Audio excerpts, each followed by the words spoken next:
Hello everyone, welcome back to select IAS. दोस्तों, यहाँ पर हम जनरल साइंस के घटना चक्र को डिस्कस कर रहे हैं। आपको पता है कि जनरल साइंस के अंदर हमें 3 सब्जेक्ट को मेनली कवर करना होता है, फिजिक्स, केमिस्ट्री और बायोलॉजी। तो यहाँ पर हम बायोलॉजी को डिस्कस कर रहे हैं। बायोलॉजी पर आपकी ऑलरेडी काफ़ी सारी क्लासेस आ चुकी हैं, तो आपको उन्हें भी देख लेना है। चलिए एक बार आपको दिखाते हैं कि बायोलॉजी के अंदर आपको कौन कौन से चैप्टर्स को पढ़ना होगा। देखिए यहाँ पर आप देख पा रहे हैं कि यहाँ से आपका बायोलॉजी जीव विज्ञान का सेक्शन स्टार्ट होता है। तो यहाँ पर काफ़ी सारे चैप्टर्स आप देख पा रहे हैं। सबसे पहला चैप्टर था आपका जीव विज्ञान की उपशाखाएं। तो जीव विज्ञान की उपशाखाएं पर आपकी क्लास आ चुकी है, ये चैप्टर आपका कवर कर दिया गया है। दूसरा चैप्टर था आपका जैव विकास। तीसरा चैप्टर था वर्गीकी, टैक्सोनॉमी, काफ़ी इंपॉर्टेंट चैप्टर था जिसे हमने लास्ट क्लास में डिस्कस कर लिया है। फोर्थ चैप्टर था आपका कोशिका। कोशिका चैप्टर को भी डिस्कस कर दिया गया है। फिफ्थ चैप्टर था आपका आनुवंशिकता। तो आनुवंशिकता भी आपका कवर हो चुका है। सिक्स्थ चैप्टर है आपका जैव उर्वरक। जैव उर्वरक चैप्टर को हम आज की वीडियो में स्टार्ट करेंगे, आज की वीडियो में कवर करेंगे। तो ये चैप्टर आपका आज की वीडियो में कवर होगा। तो आपको इसके माध्यम से ये बताया जा रहा है कि कहाँ से हमने शुरू किया था, अभी हम कहाँ पर स्टे कर रहे हैं, कहाँ तक हम पहुँच चुके हैं। देखिए, तो आपके बायोलॉजी में चैप्टर 1, 2, 3, 4, 5 ये 5 चैप्टर आपके यहाँ पर कवर कर दिए गए हैं। तो आपका छठा चैप्टर है जैव उर्वरक, जिसे हम आज की वीडियो में समझेंगे। और यही नहीं, सिर्फ जो आपका 7वां चैप्टर है मानव शारीरिकी एवं क्रिया विज्ञान, ये चैप्टर भी आपका आज ही की क्लास में शुरू हो जाएगा और इसको हम कवर करेंगे आज ही की वीडियो में। देखिए, मानव शारीरिकी एवं क्रिया विज्ञान के अंतर्गत आपको कौन कौन से चैप्टर्स को पढ़ना होगा, एक बार आप इसे भी देख लीजिए। देखिए, सबसे पहला चैप्टर होगा इसमें कंकाल व मांसपेशीय तंत्र को आपको देखना है, यहाँ से किस प्रकार के क्वेश्चन आपसे प्रीवियस ईयर में पूछे गए हैं। दूसरा चैप्टर पाचन तंत्र है। तीसरा चैप्टर विटामिन एवं चौथा चैप्टर श्वसन तंत्र। पांचवा चैप्टर परिसंचरण तंत्र। छठा चैप्टर उत्सर्जन तंत्र। सातवां चैप्टर तंत्रिका तंत्र। आठवां है अंतःस्रावी तंत्र और 9वां चैप्टर है जनन एवं भ्रूणीय विकास। तो ये 9 चैप्टर हैं जिन्हें आपको मानव शारीरिकी एवं क्रिया विज्ञान के अंतर्गत कवर करना होगा और इन्हें हम आज ही की वीडियो में कवर करने वाले हैं, इसीलिए आपको आज की वीडियो को पूरा देखना है। चलिए फिर स्टार्ट करते हैं आज की क्लास। देखिए, यहाँ पर आप देख सकते हैं जैव उर्वरक। तो ये टॉपिक आपका रह गया था, इसे हम आज की वीडियो में कवर करेंगे। चलिए देखते हैं सबसे पहला प्रश्न इससे किस प्रकार से आपसे पूछा गया था। तो सबसे पहला प्रश्न आपकी स्क्रीन पर है, आपको इसे सॉल्व करने का प्रयास करना है। देखिए, निम्न में से किन का उपयोग जैव उर्वरता के रूप में किया जाता है? एजोला, नील हरित शैवाल, एल्फा एल्फा। सही आंसर ऑप्शन बी होगा, 1 और 2। आपको याद रखना है जैव उर्वरता के रूप में एजोला और नील हरित शैवाल का उपयोग किया जाता है। देखिए, यहाँ पर आप बायो फर्टिलाइजर्स को 4 भागों में बांटा जाता है।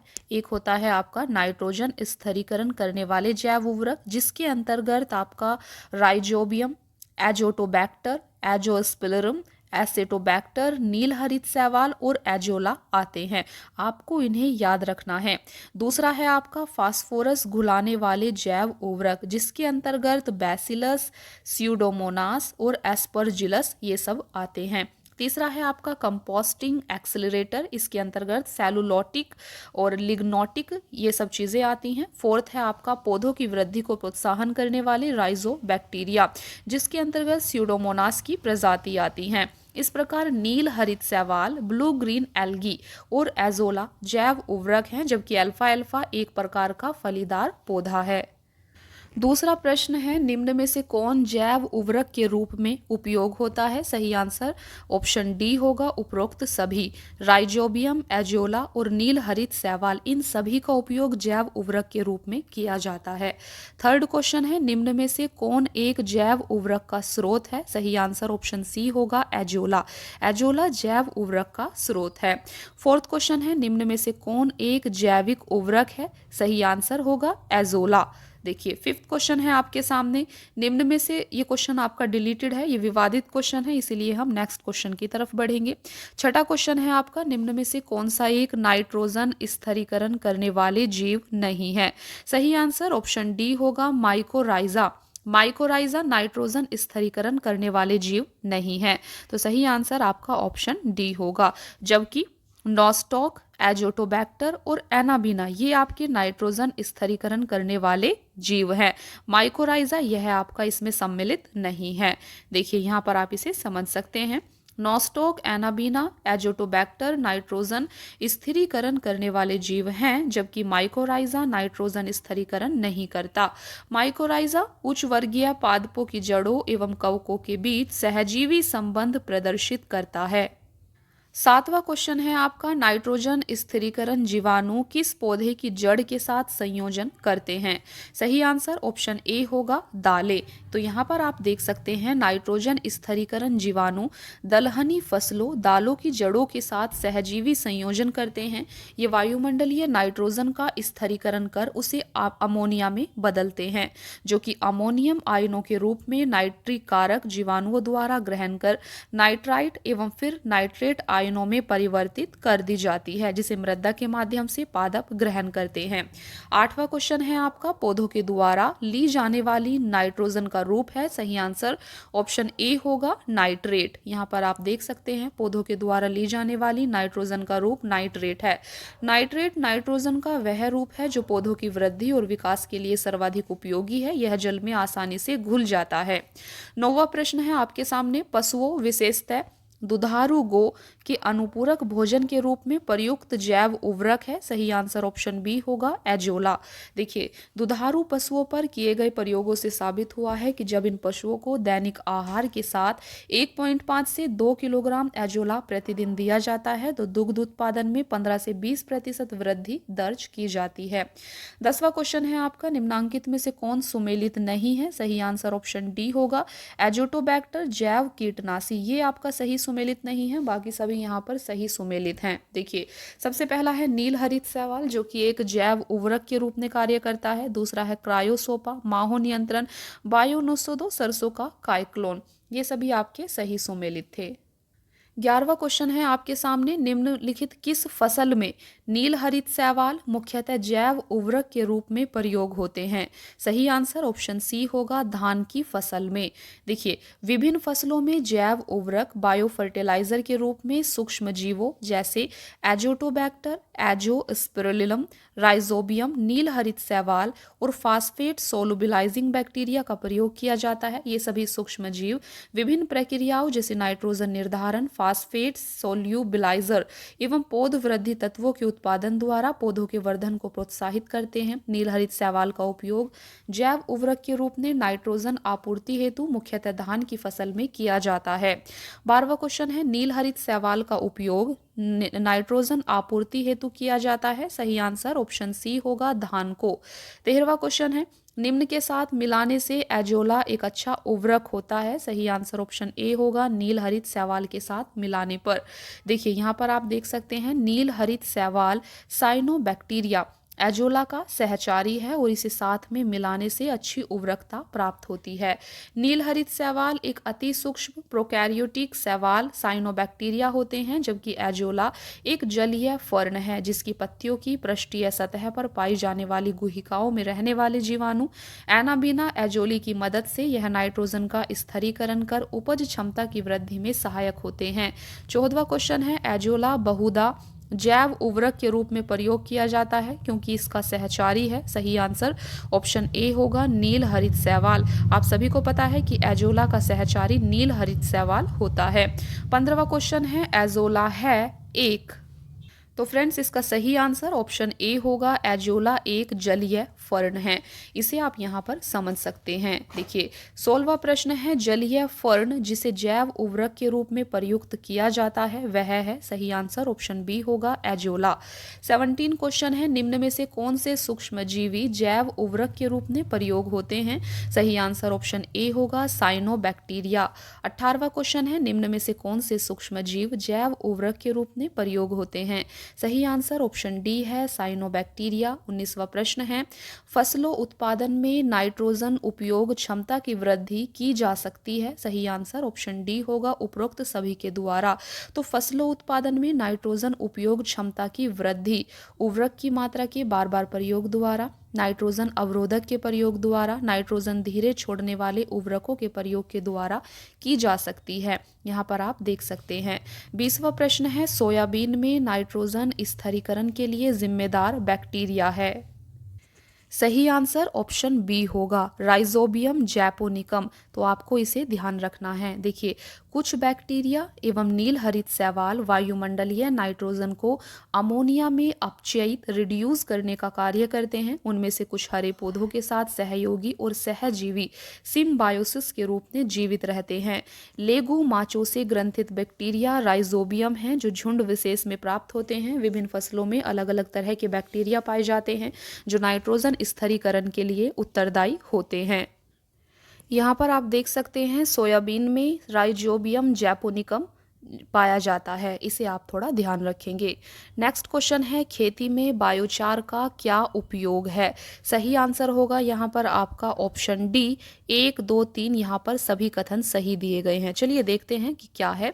तो खेती में बायोचार का क्या उपयोग है। सबसे पहला कथन है, बायोचार ऊर्ध्वाधर खेती वर्टिकल फार्मिंग में वृद्धि कर माध्यम के अंश के रूप में प्रयुक्त किया जा सकता है।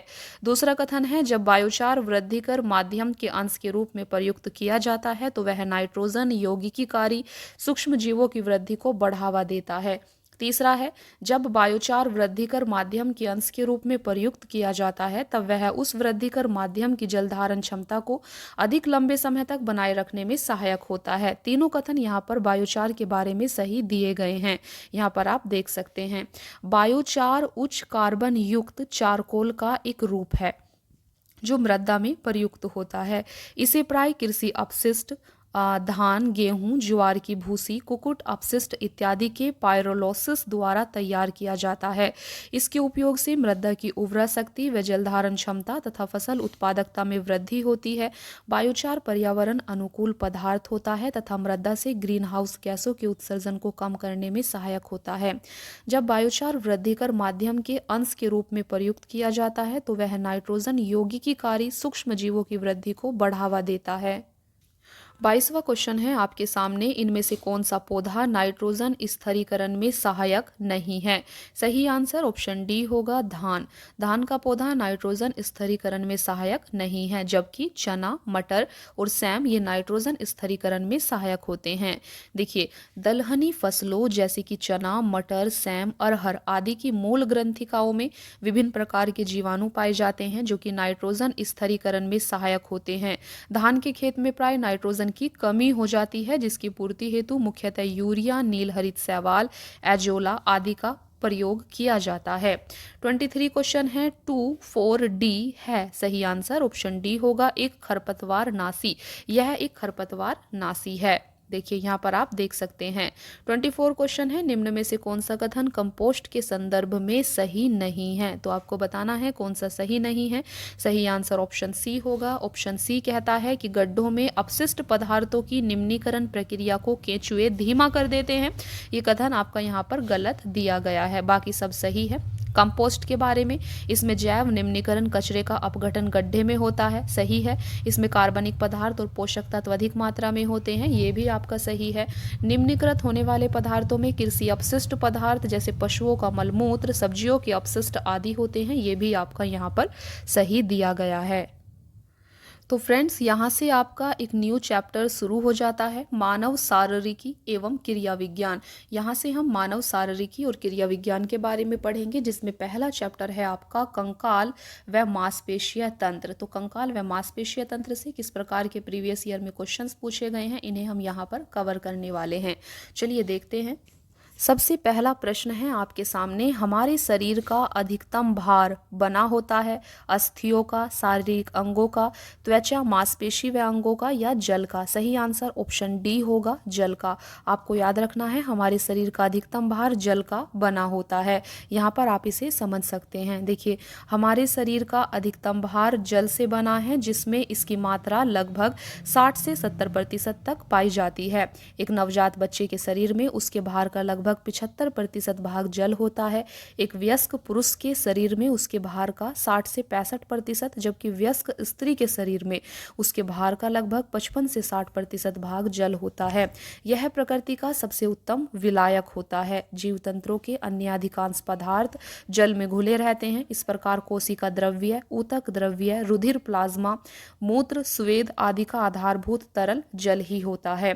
दूसरा क्वेश्चन है आपका, एक वयस्क मानव शरीर में जल प्रतिशत होता है। सही आंसर ऑप्शन सी होगा 65%। तीसरा क्वेश्चन है, मानव शरीर में होता है। सही आंसर ऑप्शन ए होगा लगभग 70% पानी। देखिए, हमारे शरीर का अधिकतम भाग जल से बना है। मानव शरीर में जल की मात्रा लगभग 2/3 लगभग 70% तक पाई जाती है। फोर्थ क्वेश्चन है, मानव शरीर में किस तत्व का प्रतिशत सबसे अधिक होता है? हाइड्रोजन, नाइट्रोजन, कार्बन या ऑक्सीजन? सही आंसर ऑप्शन डी होगा ऑक्सीजन। इसे आपको ध्यान रखना है। देखिए, यहाँ पर आप देख सकते हैं मानव शरीर में पाया जाने वाला सर्वाधिक प्रतिशत वाला तत्व ऑक्सीजन लगभग 65% है, जिसके बाद क्रम से carbon 18.5%, hydrogen 9.5%, nitrogen 3.2%, calcium 1.5%, phosphorus 1% का स्थान है। पांचवा क्वेश्चन है आपके सामने, मानव शरीर में सर्वाधिक प्रचुरता से पाया जाने वाला तत्व है। सही आंसर ऑप्शन सी होगा ऑक्सीजन। छठा क्वेश्चन है आपके सामने, मानव शरीर में अधिकतम मात्रा में पाया जाने वाला तत्व होता है। सही आंसर ऑप्शन डी होगा कैल्शियम। सातवां क्वेश्चन है, वयस्क मानव में होती हैं। सही आंसर ऑप्शन बी है 206 अस्थियां। तो यहाँ पर आप देख सकते हैं कि वयस्क मानव में 206 अस्थियां पाई जाती हैं, जो कि कंकाल तंत्र का निर्माण करती हैं। कंकाल के अक्षीय तथा उपांगीय भागों में अस्थियों की संख्या पृथक होती हैं। अस्थियों में माध्यम ओसीन नामक प्रोटीन पाया जाता है तथा इनमें कठोरता का कारण अकार्बनिक पदार्थ की अधिक मात्रा का होना है। आठवां क्वेश्चन है, मानव कंकाल में अब तक ज्ञात हड्डियों की संख्या है। सही आंसर ऑप्शन डी होगा 206। नौवां प्रश्न है, 20 वर्ष की आयु पर मानव शरीर में हड्डियों की संख्या होती है लगभग। सही आंसर ऑप्शन डी है, उपरोक्त में से कोई नहीं। 10वां क्वेश्चन है आपका, निम्न में से कौन मानव शरीर की सबसे छोटी हड्डी है? सही आंसर ऑप्शन बी है स्टेपीज। मानव शरीर की सबसे छोटी हड्डी स्टेपीज है। देखिए, मानव शरीर की सबसे छोटी हड्डी स्टेपीज है, जो मनुष्य के कान में पाई जाती है, जबकि मानव शरीर की सबसे बड़ी हड्डी फीमर है, जो जांघ में पाई जाती है। 11वां क्वेश्चन है, हमारे शरीर की लघुतम हड्डी पाई जाती है। सही आंसर ऑप्शन ए होगा कान में। 12वां प्रश्न है, मनुष्य की खोपड़ी में कुल कितनी अस्थियां होती हैं? सही आंसर ऑप्शन ए है 28। आपको याद रखना है, मनुष्य की खोपड़ी में अस्थियों की संख्या 28 होती है, जिनमें से 8 मस्तिष्क के चारों ओर का मस्तिष्क खोल अर्थात कपाल बनाती है। शेष हड्डियों में से 14 हड्डियां हमारे चेहरे का कंकाल बनाती हैं तथा शेष 6 मध्य कर्णों में कर्ण अस्थियां होती हैं, जो कि सुनने में सहायक होती हैं। हाईओइड नामक एक और अस्थि मैंडिबल तथा कंठ के बीच जिह्वा के नीचे स्थित रहती है। 13वां प्रश्न है, निम्न में से कौन सा लवण मानव हड्डियों में सर्वाधिक मात्रा में पाया जाता है? सही आंसर ऑप्शन सी होगा कैल्शियम फास्फेट। कैल्शियम फास्फेट मानव हड्डियों में सर्वाधिक मात्रा में पाया जाने वाला लवण है। 14 क्वेश्चन है आपका, मनुष्य के शरीर में पसलियों के कितने जोड़े होते हैं? सही आंसर ऑप्शन ए होगा 12 जोड़े। देखिए, यहाँ पर आप देख सकते हैं मनुष्य के शरीर में पसलियों की कुल संख्या 12 जोड़ी अर्थात 24 होती है। प्रत्येक पसली वक्ष के सामने की ओर उरोस्थी स्टेर्नम से तथा पीछे की ओर वक्षीय कशेरुकाओं से संधित रहती है। पसलियां कमान की भांति झुकी हुई होती हैं। सभी पसलियां मिलकर लगभग बेलनाकार पिंजड़ा बनाती हैं, जिसमें फेफड़े तथा हृदय स्थित होते हैं। 15वां क्वेश्चन है, मनुष्य के शरीर में पैर की हड्डी, सही आंसर ऑप्शन सी होगा, ठोस होती है। यहाँ पर आप देख सकते हैं मनुष्य के शरीर में पैर की हड्डी ठोस होती है। मनुष्य की टांग ऊपर से नीचे की ओर क्रमशः जांघ, जंघा या पाया तथा पैर में बटी होती है। जांघ में सिर्फ एक हड्डी फीमर होती है, जो कि शरीर की सबसे लंबी और सबसे भारी हड्डी होती है। जंघा में टिबिया तथा फिबुला नामक 2 हड्डियां होती हैं, जबकि पैर में 3 भाग गुल्फ, तलुआ और 5 उंगलियां यानी कि टॉयज होते हैं। 16वां क्वेश्चन है, शल्य क्रिया में आर्थोप्लास्टी क्या है? तो आर्थोप्लास्टी क्या है? सही आंसर ऑप्शन सी है कूल्हे के जोड़ का प्रतिस्थापन, हिप जॉइंट रिप्लेसमेंट, यह आपका आर्थोप्लास्टी है। देखिए, शल्य क्रिया ऑपरेशन में आर्थोप्लास्टी कूल्हे के जोड़ का प्रतिस्थापन है। आर्थोप्लास्टी का शाब्दिक अर्थ जोड़ के निर्माण से है। आर्थोप्लास्टी का उद्देश्य दर्द से छुटकारा दिलाना, चलने की क्षमता को ठीक करना, मांसपेशियों की शक्ति को सुधार करना है। आर्थराइटिस या अन्य कारणों से निष्क्रिय हो चुके जोड़ों का प्रतिस्थापन या पुनर्संयोजन इस शल्य क्रिया में किया जाता है। 17वां क्वेश्चन है आपका, प्रत्यस्थ एलास्टिक ऊतक टिश्यू जो हड्डियों को एक साथ पकड़े रहते हैं उन्हें कहते हैं। सही आंसर ऑप्शन ए होगा स्नायु या लिंगामेंट। आपको लिंगामेंट को ध्यान रखना है। देखिए, लिंगामेंट वह प्रत्यस्थ ऊतक है जो हड्डियों को एक साथ पकड़े रहता है। लिंगामेंट हड्डियों को अन्य हड्डियों के साथ संबंधित कर जोड़ का निर्माण करता है।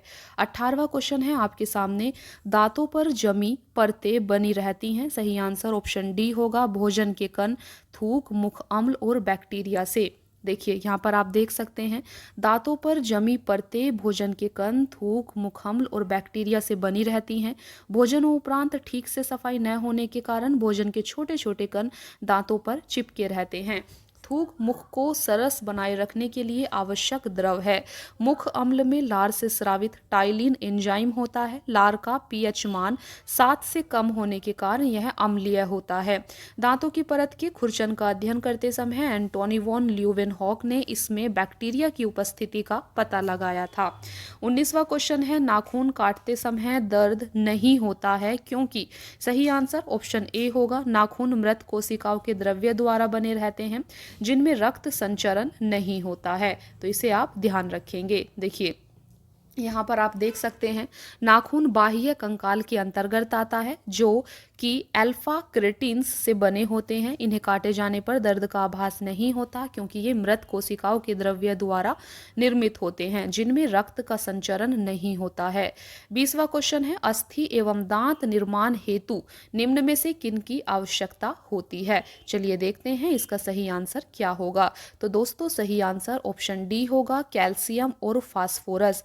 कैल्शियम और फास्फोरस अस्थि एवं दंत निर्माण में सहायक हैं। इनकी कमी से अस्थि एवं दंत संबंधी बीमारियां हो जाती हैं। 21वां क्वेश्चन है, निम्न में से कौन सा पौष्टिक तत्व अस्थि एवं दांतों के निर्माण एवं मजबूती के लिए आवश्यक नहीं है। सही आंसर ऑप्शन डी होगा आयोडीन। तो आयोडीन इनकी मजबूती के लिए आवश्यक नहीं है, जबकि कैल्शियम, फ्लोरीन, फास्फोरस इनकी मजबूती के लिए आवश्यक तत्व है। देखिए, कैल्शियम, फास्फोरस और फ्लोरीन अस्थि एवं दंत निर्माण में सहायक है। इनकी कमी से अस्थि और दांत संबंधी बीमारियां हो जाती हैं, जबकि आयोडीन थायराइड ग्रंथि के नियंत्रण में उपयोगी होता है। 22 क्वेश्चन है, मनुष्य के जीवन काल में कितने दांत 2 बार विकसित होते हैं। सही आंसर ऑप्शन सी होगा 20 दांत 2 बार विकसित होते हैं। देखिए, मनुष्य के जीवन काल में 20 दांत 2 बार विकसित होते हैं। मानव सहित अधिकांश वयस्क स्तनी द्विदंती होते हैं, अर्थात चवर्ण दांतों के अलावा अन्य दांत जीवन में 2 बार विकसित होते हैं। इस प्रकार हमारे 12 स्थायी चवर्ण दांत एक दंतीय होते हैं। हमारे मुंह में आदर्श रूप से 4 प्रकार के दांत होते हैं, कृंतक, इंसिजर, रदनक, कैनाइन, प्रचवर्णक या अग्रचवर्णक, प्री मोलर्स तथा चवर्णक मोलर्स। 23 क्वेश्चन है आपका, निम्न में से कौन हमारे शरीर का सबसे दृढ़ भाग है। सही आंसर ऑप्शन बी होगा दंतवल्क। तो आप यहाँ पर देख सकते हैं हमारे शरीर का सबसे दृढ़ भाग दंतवल्क इनेमल है, जो कि दांत के शिखर पर अत्यधिक कठोर, सफेद सा एवं चमकीला होता है तथा मुख्यतः कैल्शियम फास्फेट और कैल्शियम कार्बोनेट का बना होता है। फौलाद से टकराने पर इसमें से चिंगारी निकलती है। 24 क्वेश्चन है, मानव शरीर में सबसे मजबूत मांसपेशियां कहाँ होती हैं। सही आंसर ऑप्शन ए होगा जबड़े में। देखिए, किसी भारी वस्तु को उठाने की क्षमता के संदर्भ में जबड़े की मांसपेशियां सबसे मजबूत समझी जाती हैं।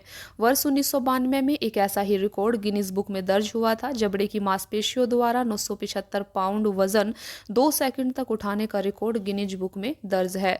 25 क्वेश्चन है, यहाँ पर आपको 2 सूचियां दी गई हैं, उरोस्थी, जतरुक, देखिए breast bone, collar bone, knee cap, shoulder blade. आपको इनका मिलान करना है। तो फ्रेंड्स, यहाँ पर सही आंसर ऑप्शन डी होगा। चलिए हम सही सुमेल को देखते हैं और इनको डायरेक्टली याद करते हैं।